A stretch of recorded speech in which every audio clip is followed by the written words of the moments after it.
Since the dawn of civilization, the powerful have conspired to twist the course of history to suit their own designs.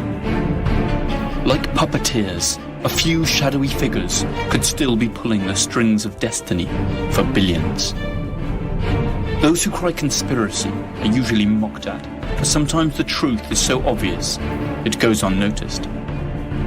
Are those merely paranoid fantasies cooked up to feed the appetite of paperback readers and web surfers, but which bear no relation to reality?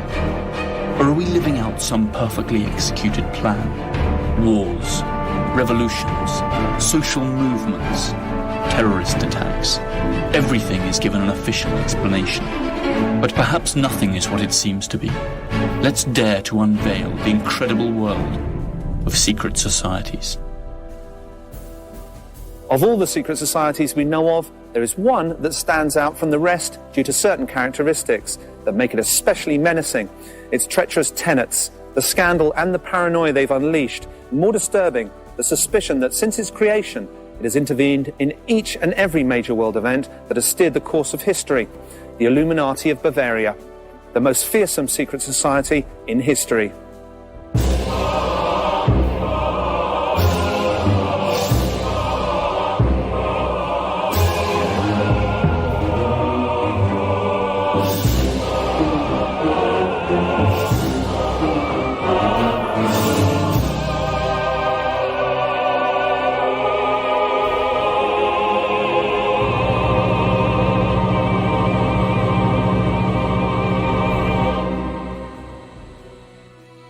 More than 200 years ago, here in Germany, in what used to be the independent electorate of Bavaria, a secret society was formed whose objective simply spelled world domination.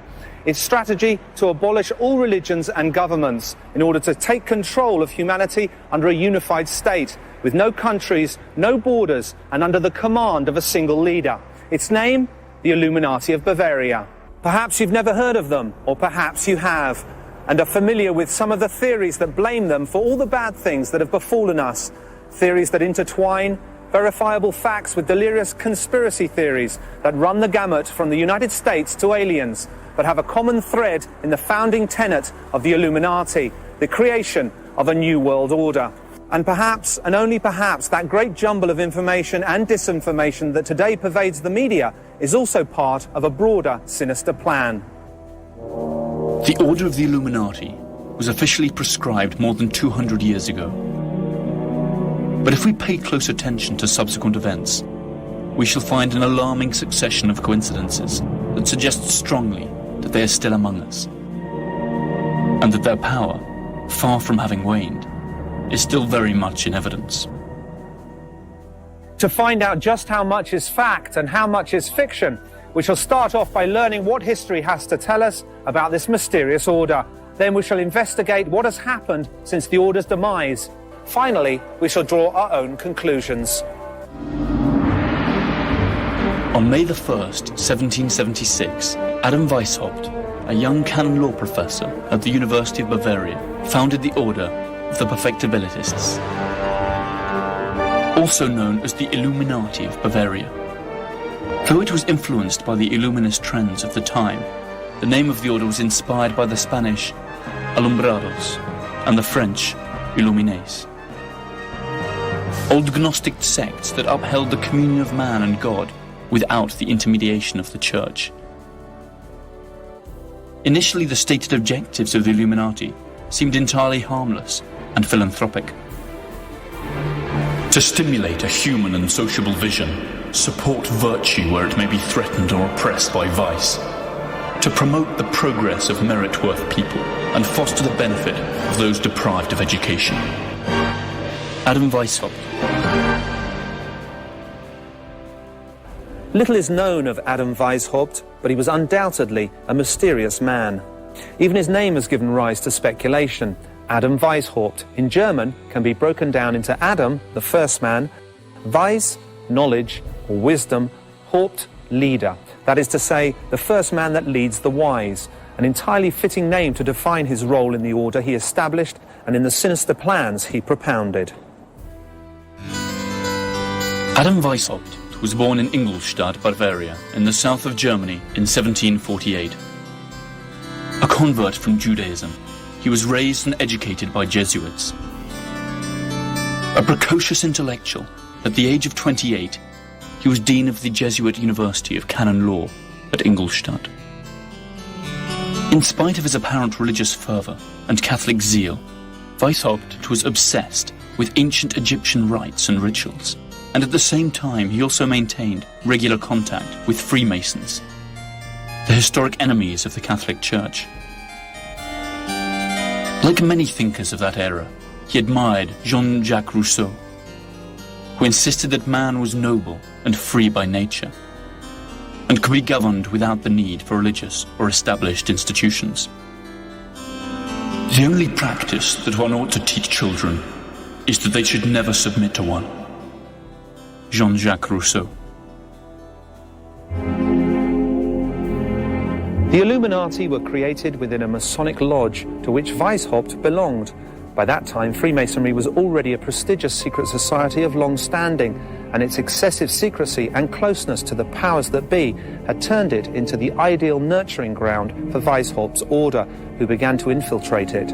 The Freemasons, good keepers of secrets, would contribute knowingly or otherwise to the Illuminati plan. For his order, Weishaupt borrowed the strict, military-style hierarchical structure of the Jesuits and divided it into 13 degrees.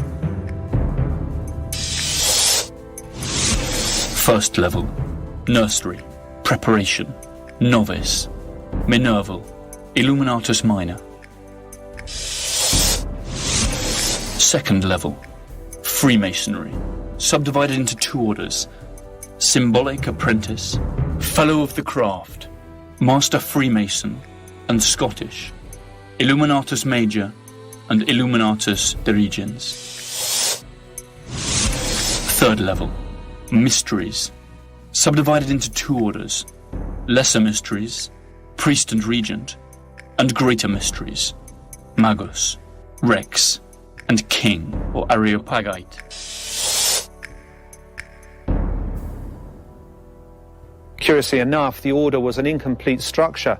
There were many minorvals, but the higher hierarchies were never completely filled, and they only existed in Weishaupt's mind, who proclaimed himself king, or areopagite. Up until the year 1780, the Order of the Illuminati was only known within the boundaries of Bavaria. With the inclusion of Baron Nige, an enthusiastic Freemason reformer, new recruits flooded in. New academies for the Nervals were established and strict codes for secrecy enforced. The novices, or Minervals, did not know anyone in the order other than their instructor. If, after 3 years as Minervals, they were chosen to continue their training, they went on to become Illuminatus Minor, and were permitted to know a little more about the real objectives of the order. Weishaupt designed for his order a complex system of codes and aliases that seemed to pre-announce a strategy that would allow them to continue working underground sometime in the future. The Illuminati became a true secret society within another, that is, within Freemasonry itself. It soon became clear that the true objectives of Weishaupt and his Illuminati went far beyond simple altruism. The order was symbolized as a letter O with a dot in the center. Everyone assumed pseudonyms inspired by Roman and Greek history. Adam Weishaupt, Spartacus. Baron Nige, Philo. Franz Xavier Zwack, Cato. Marquis of Costanza, Diomedes, and so on. Cities and regions also received coded Hellenic names: Munich, Athens; Frankfurt, Thebes; Bavaria, Greece. Letters were coded with numbers in the lower degrees, and with hieroglyphics in the higher degrees. Just 7 years after he had founded his order, Adam Weishaupt boasted of having more than 600 followers in Bavaria alone, and many more in the rest of Europe. The order attracted influential people, including nobles and members of the clergy. Paradoxically, active members of the Catholic Church could be found among the ranks of the Illuminati. Perhaps these recruits were open-minded members of the clergy who had been attracted by the order's modernizing and humanistic views. But it seems equally likely that the Catholic Church had decided to infiltrate the order in order to learn more about its true objectives. If this were the case, the results were soon plain to see. The order of the Illuminati spread across Europe like wildfire, and soon the powers that be, the Catholic Church and Freemasonry itself, tried to put a limit to its expansion. Adam Weishaupt went into exile and worked underground, his secret files exposed and his true motives discovered.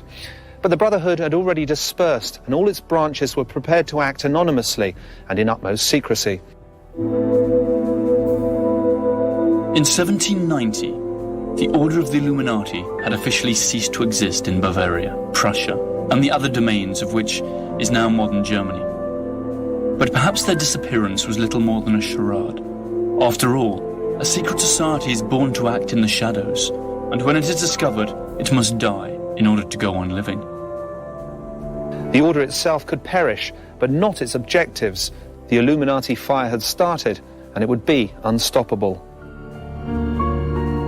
To return to man his fundamental rights of equality and liberty, we should begin by destroying every religion and every civil society and finish abolishing property. Adam Weishaupt.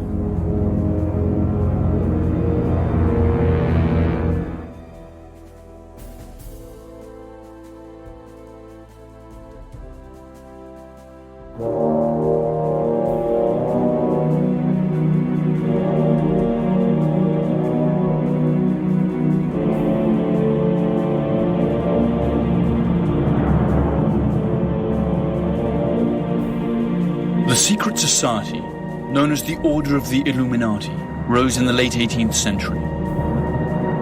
It was not the first secret society, and it would not be the last. But its name would always remain a magnet for conspiracy theorists, who maintain that it is still active among us today. 5 years after the Order of the Illuminati was created, Baron Adolf Knigge joined its ranks. He was the man behind its fast expansion and its attempt to infiltrate all of Freemasonry. Knigge, a bankrupt nobleman, a Freemason, a scholar and an occultist, found that Weishaupt and his Illuminati gave a new sense of purpose to his life. Knigge joined the order and worked for the Illuminati cause with fervour and conviction. In very little time, he was able to infiltrate most of the major Freemasonry lodges, with the exception of the English and Scottish ones, which perhaps due to their conservatism, rejected Knigge's liberal ideas. But barely 4 years after joining the order, Baron Knigge left, accusing Weishaupt of being a tyrant filled with delusions of grandeur, a megalomaniac that had deceived his own followers by claiming that the order had an ancient origin, when in fact it was a new cult tailor-made for his own personal glory. The events that followed would vindicate Knigge's charge. The innocent and charitable order of the Illuminati had deceitful objectives, and now, thanks to Knigge's contribution, it also had the capacity to achieve them. A short time after Knigge's desertion, Bavaria was buzzing with rumours that a certain secret order was aiming to put an end to established order and organised religion, and to create a new world order under a single unified government. This information could only have come from either Knigge himself or from those Jesuit infiltrators who had certainly witnessed strange initiation rites. A great deal has been said about the rituals of secret societies. The Illuminati were no exception. Perhaps the Jesuits who witnessed them decided it was time to act up. As a result of their testimony, the Catholic Church forced the Elector of Bavaria to ban the order.